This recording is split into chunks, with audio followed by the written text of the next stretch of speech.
and welcome to the newest dating show around, Fighting for Your Love, in which we decide which war is for you.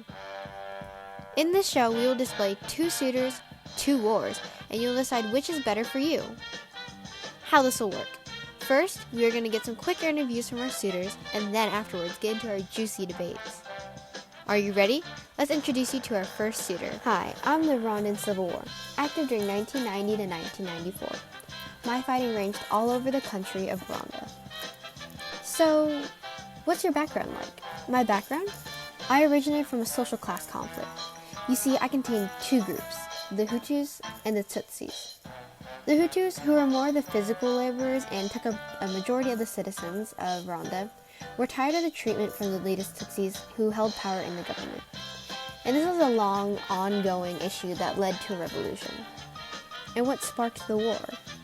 Tired, the Hutus overthrew the Tutsi-led government, which caused many Tutsis to be displaced.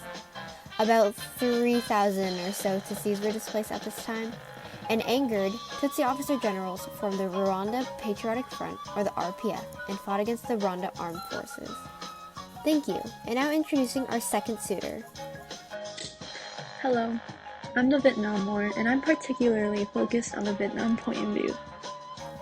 So what's your background like?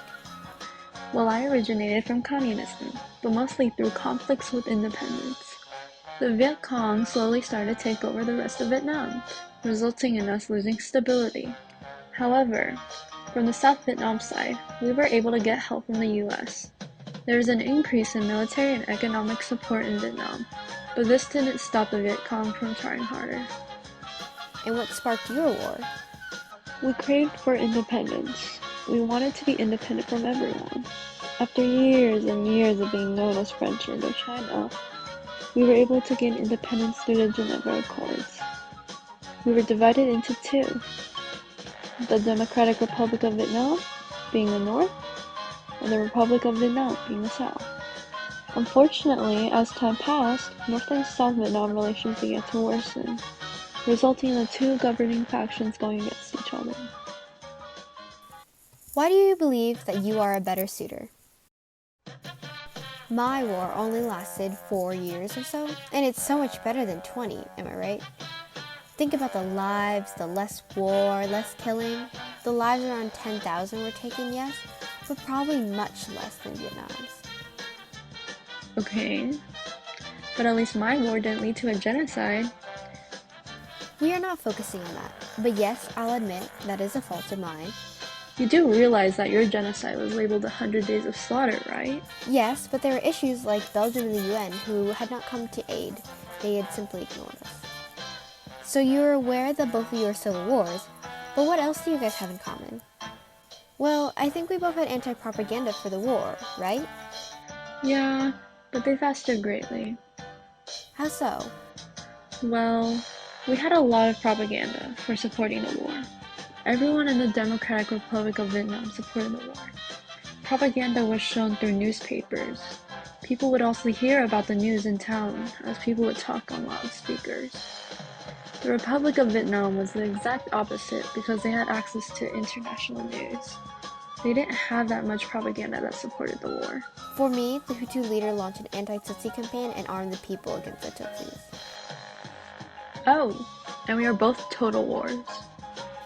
Oh yes, that too. There had been no restrictions on the weapons, territories, or combatants involved. Can you two talk a little bit more about your divisions in the war? My divisions were more locational based. I was divided into two governing factions, the Democratic Republic of Vietnam and the Republic of Vietnam. They didn't necessarily have the best relationship. Both governments carried out deadly attacks. The United States supported the South, while China and the USSR supported the North. The South was under command of Westmoreland. They focused on killing enemies rather than securing territory. As a result from this, the enemy body count was exaggerated. However, North Vietnam didn't give up. They were able to reoccupy lost territory. Supplies were delivered via the Ho Chi Minh Trail, and they had support from the China and USSR. Later on, the North carried out the Tet Offensive. More than 100 cities were attacked in the South. However, the US and the South were able to strike back before things got worse. Yes, I briefly mentioned this earlier in the interview. It was more so the class divisions and mistreatments of the Hutus. The Tutsis had more access to power, places of employment, and owning land. The Hutus began to blame the Tutsi for the issues with poverty, threats, unemployment, and even more, and it caused a bunch of tension and anger. In Vietnam, we heard that you had an assassination involved. Is that true? A what? I have to talk about that too, huh? Well, President Diem and his brother were assassinated. Diem's death resulted in Vietnam tearing itself apart as the Democratic Republic of Vietnam and Viet Cong would start to move into the South, pushing the South to instability. The drop in instability resulted in an increase in US military and economic support in Vietnam. And now we're going to bring up some of the images of our suitors' areas of fighting. Can each of you explain yours? So what you see here is a majority Rwandan government zone where the Hutus lied, and it took up a majority of my country. And there's a small area of demilitarized zones and the RPF zone where the Tutsis were. The country itself is about 10,000 square miles. So basically, it's literally in the name of the war. The war was fought in Vietnam. Battles occurred all over Vietnam. However, as seen on the map, the battles are more concentrated near Saigon. The majority of the battles occurred in the south compared to the north. And how did your conflicts end? After around 20 years of fighting, the US and the Republic of Vietnam came to an agreement to end the war. Both nations signed the Paris Peace Accords peace treaty in 1973. Conflicts between the North and South didn't stop until a few years after. In 1976, Vietnam was unified and became the Socialist Republic of Vietnam. The economy, trade, and diplomatic relations were rejuvenated in the 1990s.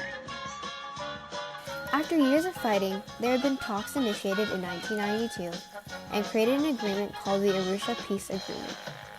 Thus, they agreed on the consolidation of rule of law, power sharing, repatriation, and the resettlement of mostly Tutsi, refugees, and internally displaced persons, as well as integrating the armed forces and other provisions. Now, Rhonda, you mentioned a genocide. How did your civil war lead to that?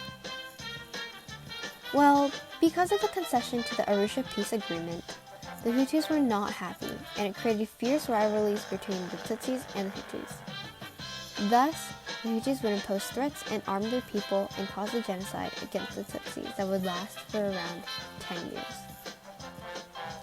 Thank you both for being here. Now it is up to you to decide, the watcher, the participant, which suitor is best for you.